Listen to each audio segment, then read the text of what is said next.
Okay, welcome to Artsy Second Sunday. In this video I'm going to be making these tags. They're decorated, embellished, and they've got these little ribbons there, and if you want you can either leave them blank or you can decorate them as you choose and put a message on the back or put a strip of paper on the back. I've just done some doodling on the back. So these are nice little tags. My theme today is Mother's Day, so I thought it's nice to be able to, as you're given a gift or a card, you can put one of these tags in. It's a nice, it's bigger than the normal tag, but it's a nice way to just say, you know, I love you, or and it's nice to receive. So I hope you enjoy. So let's get started.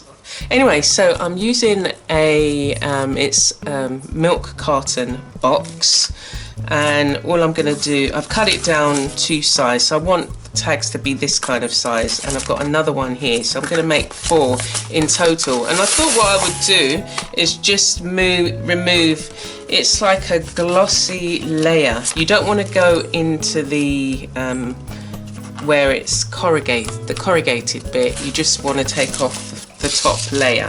And then the other things that I've got are some, these were sent to me by another artist. All of this, and I've been working my way through them over the years, but still seem to have lots. So I'm going to use this as texture on the card, and I'm going to be using some tissue paper and some paint, but I will need some glue. So I hope you enjoy. Please do visit the other artists on the hop, and I hope you have a happy Mother's Day, whether you have kids or not, that you know the young people that you've been able to influence in your life. So let's get going.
Okay, so I hope you enjoyed that, and I look forward to seeing you again soon.